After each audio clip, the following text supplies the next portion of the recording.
며칠 전에요, 한 신문이 중국 측이 그야말로 북한을 위한 것이라면 이번에 오는 사드 포대의 레이더를 사드의 X밴드 TPY-2 레이더를 깔지 말고 한마디로 그것보다 거리가 짧은 한국이 페이트리엇 미사일용으로 운용하고 있는 그린파인 레이더를 깔면 한국의 어떤 의지가 중국에 보여지는 거 아니냐, 즉 중국용이 아니라 북한용이다, 이런 이야기를 하고 있습니다. 근데 여기에 오늘 또 중앙일보가요, 일면에 또 이상한 기사를 보도했습니다. 중국이 둥펑3 미사일이 추적당할까봐 사드를 반대한다, 이런 보도를 제목에 했습니다. 길림성 등 5곳에 오키나와 괌 미군을 겨냥한 미사일을 중국은 배치하고 있습니다.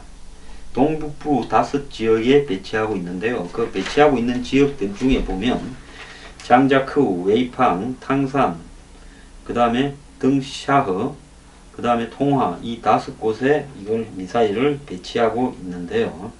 중국의 미사일 부대를 겨냥을 해서 사드가 이렇게 성주에 배치한 거 아니냐고 중국이 반발을 한다는 겁니다.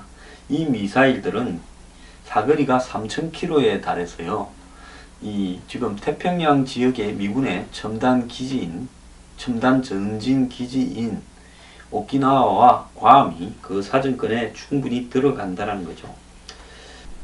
중국이 동북 상승에 배치한 둥펑3, 둥펑 21, 둥펑 15 등은 모두 핵탄두 탑재가 가능하고요. 사거리가 3000, 2000, 1000 이런 정도의 거리를 가지고 있습니다. 그래서 이 미국의 이 국방 연례 보고서에도 둥펑 3과 둥펑 21은 괌과 오키나와 미군 부대를 표적으로 삼고 있고, 이 괌과 오키나와에는 한반도 유사시에 투입될 미 해병대와 공군 전력 등 신속 정규의 부대가 대기하고 있는 곳입니다. 유사시에 중국이 6.25 전쟁 때처럼 한반도에 개입을 할 수 있을 거고, 이렇게 예상을 해서 중국이 겨냥을 하고 있는 겁니다. 그리고 이 짧은 미사일 둥펑3는 한국군과 주한미군 등을 겨냥하고 있는 걸로 보이는데요. 중국이 둥펑3와 둥펑 21을 사용하면 결국 북한의 남침을 방어하기 위해서 한국으로 들어올 미군이 차단이 될 수 있습니다. 근데 성주에 사드가 배치되면 한반도 유사시 미군의 개입을 차단하려는 중국의 탄도미사일 전략에 차질이 빚어지게 되기 때문에 중국이 미사일을 오키나와나 이 괌을 향해서 쏘려고 하면 반드시 한반도를 지나가야 되는데 성주에 있는 사드 부대가 그것을 갖다가 요격할 수 있게 되지 않겠습니까?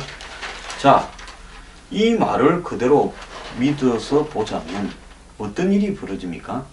사드가요, 중국의 둥펑을 겨냥한 것이다. 자, 이렇게 말을 하면 중국이 주장하는 사드가 북한 때문이 아님이 쓰고 중국을 겨냥한 것이다. 근데 왜 우리가 미국에 이용당하냐, 이렇게 될 수 있는데, 이걸 또 좀 길게 해석을 하면 중국이 미사일을 여기 배치한 거는 북한이 만약에 전쟁을 일으켰을 때 한국으로 미군이 들어오면 중국은 한국 편을 안 들고 북한 편을 들기 때문에 한마디로 미군이 한반도에 아예 들어오지 못하게 하고 한반도에 있는 미군이 제대로 움직이지 못하도록 중국의 둥펑3, 둥펑 15, 둥펑 21이 일체히 발사될 거다라는 거 아닙니까? 그러면 중국이 결국은 지금 미사일이나 레이더를 이렇게 배치하고 이런 전략의 핵심은 한반도 전쟁 시에 미군을 갖다가 무력화시키는 부분이 돼 있지 않습니까? 만약에 이 말이 맞다면요, 사드가 한국에 들어와서 북한을 요격하고 안 하고에 중요한 게 아니라 한국 전체에서 중국을 견제할 수 있는 레이더 시스템이나 미사일 체제가 갖춰져야 된다는 걸 의미하지 않겠습니까? 그렇지 않습니까? 북한만 막아서 뭐 하겠어요?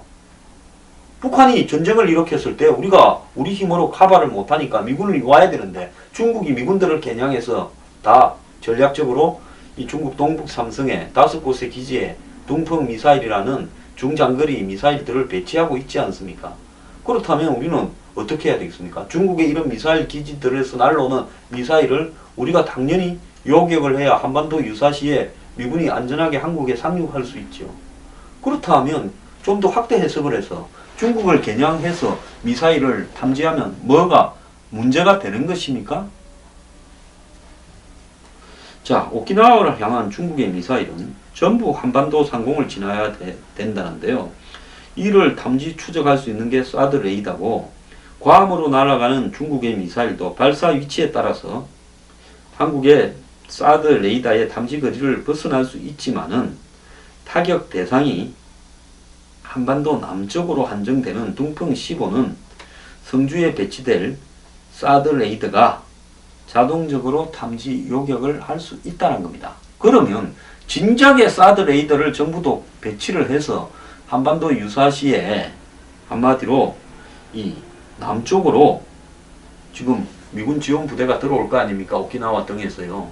그러면 중국이 미사일을 쏘게 되면 그 미사일을 격추시키기 위한 사드 이 배치를 진작 했어야지. 왜 이제서 합니까?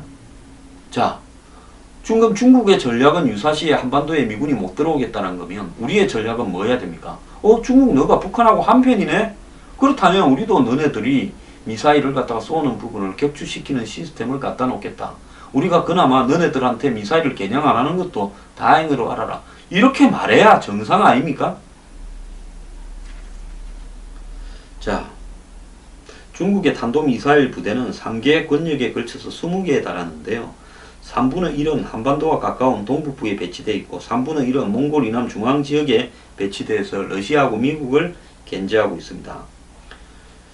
이것들은 주로 둥핑, OA와 B 등으로 ICBM이라고 합니다. 한 10,000km, 한 7,000~8,000km 날아가는 거죠. 나머지 3분의 1은 대만을 포함한 남중국해에 배치를 하고 있습니다.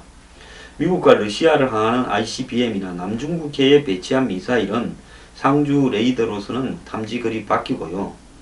국방부 관계자는 중국이 한반도나 오키나와 및 괌을 향해서 탄도미사일을 배치한 건 북한의 도발 또는 붕괴로 인한 한반도 위기에 개입하기 위한 것이다 하면서 단순히 미중 간의 군비 경쟁 차원에서 이렇게 배치한 건 아니라는 겁니다. 그러면 한반도 유사시 이 개입 전략에 이런 중국의 개입 전략에 장애가 되는 것이 사드이기 때문에 중국이 이 지랄을 하고 있다라고 봐야 되는 거죠. 자, 중국이 사드에 예민한 이유는 또 하나 더 있는데요. 중국은 이 미국이 중국의 영역이나 중국의 꺼놓은 가상의 바다의 영해도 들어오는 걸 원하지 않는다는 겁니다. 중국은 안티-액세스 에리어 데니얼이라는 A2AD라는 반접근 지역 거부라는 이런 전략을 구사하고 있다는 겁니다. 즉 중국은 미 항공모함을 탐지해 둥펑 미사일로 타격하는 방안을 마련하는 등 A2AD 전략을 완성하고 이 강화하기 위해서 애를 쓰고 있는데요. 성주에 사드가 배치되면 한미일 간의 미사일 방어망이 자연스럽게 형성되어서 중국의 A2AD 전략에 방해가 되기 때문에 그렇다는 겁니다. 성주에 사드를 배치하면서 사실상 한미 간의 미사일 방어 전략이 공조가 되는데 굳이 미국의 MD에 안 들어가고 한국형 독자 미사일 방어망을 구성하겠다고 기술적으로도 현실적으로도 돈만 갖다 부으면서 방산 비리나 생길 그런 소리, KAMD 같은 소리를 하고 있는 이유가 뭐냐는 겁니다. 일부 엿도 모르는 인간들이 한국의 독자적인 미사일 방어 체계망을 구성하면 될 일을 운운하고 있는데요.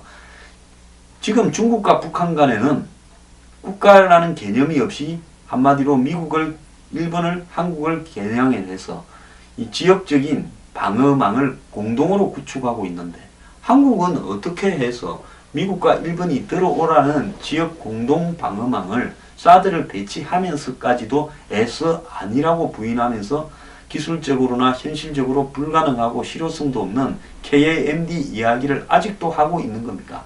그걸 갖다가 정면으로 국민들 앞에 KAMD는 기술적으로 불가능할 뿐만 아니라 엄청난 돈도 들어가고 실효성도 없고 어디까지나 존 디펜스, 지역 디펜스를 해야 되기 때문에 우리는 MD에 들어가겠다고 왜 말을 못하고 이렇게 빌빌 싸고 있습니까? 언제까지 아니다 아니다 하면서 갈 겁니까?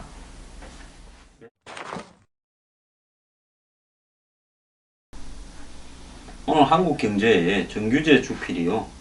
박근혜 친중 노선의 귀착이라는 한마디로 박근혜 정부의 친중 정책이 오늘날 이 사드 배치를 따른 혼란을 불러일으켰다라고 이야기를 했습니다. 이분과 저는 생각이 다를 때도 좀 있습니다만은 이런 부분에서는 뭐 전적으로 공감을 하고요.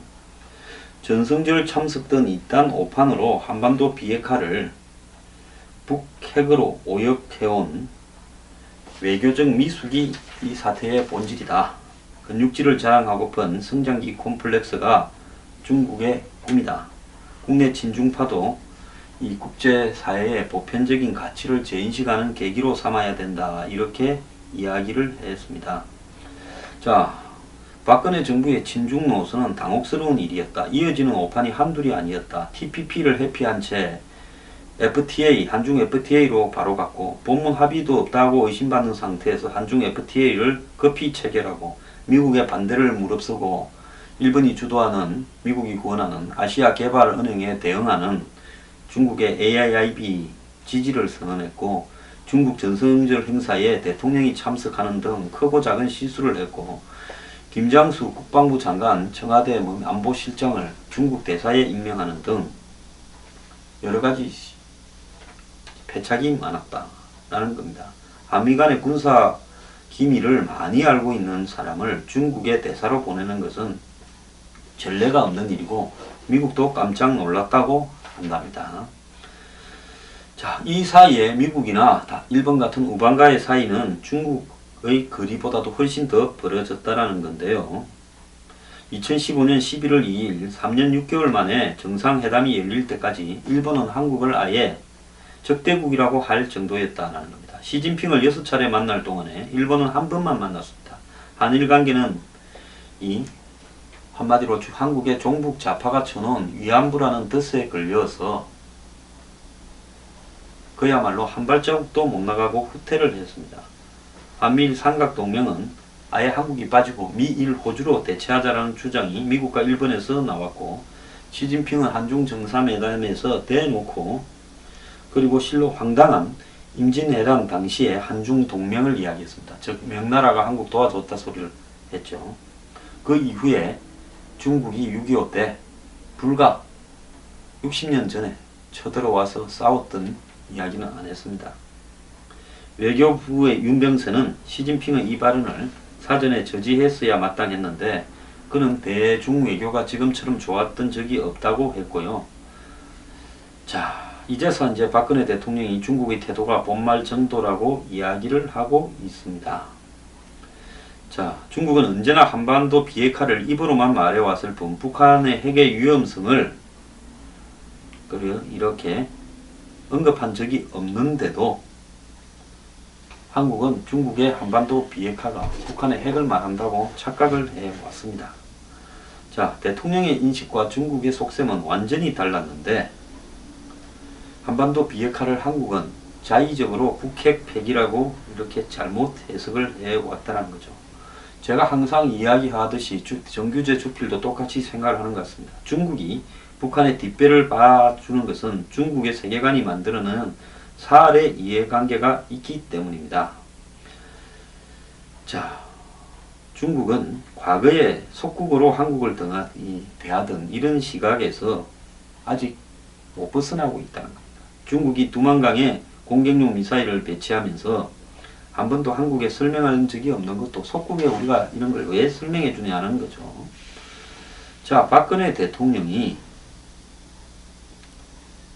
이 미국에 대해서 갈수록 부정적으로 인식을 하고 작년 8.15에는 식민지 지배를 종식시켜준 미국에 대한 감사도 말하지 않았고 TPP도 뭐가 뭔지 박 대통령 머릿속에서는 사라져버렸고 중국하고 FTA만 눈이 팔려서 곧바로 전승절 행사에 참석을 했습니다. 그 직전에 있었던 북한의 목함 지뢰와 전쟁 위기에서 한국을 갖다가 다독거려 준 것은 미국이었습니다. 미국이 첨단 무기를 보내어서 북한이 도발을 더할 경우에 그냥 안 둔다고 하니까 북한이 협상 테이블에 나왔던 거 아닙니까? 판문점에요. 그럼에도 불구하고 미국, 일본도 안 가는 중국 전승절 행사에 왜 가느냐고 정규저축필도 그때 만류했다고 합니다. 자, 결국 일부 친중 자익 언론이 박 대통령의 전승절 참석이 잘하는 거라고 다 부추겼죠. 자, 그때 푸틴이나 소련 지역의 독재자, 아프리카의 국제 이 기구의 수백자급 인사들만 참석을 했는데 박 대통령을 천안문 광장으로 인도해간 바보는 누구인가 하는 겁니다. 자, 이런 어떤 박 대통령 정권에 책임지는 사람이 없이요, 갑자기 사드 배치를 하면서 또 이런 중국과의 대결 구도로 가는 180도 턴 국민을 혼란스럽게 하였을 뿐 아니라 전통적인 한미 우방을 해친 겁니다. 이 부분에 대해서 박 대통령은 어떻게 책임을 지시겠습니까? 윤병세를 자르고 주변의 간신들을 내쳐야 국민들이 믿지 않겠습니까?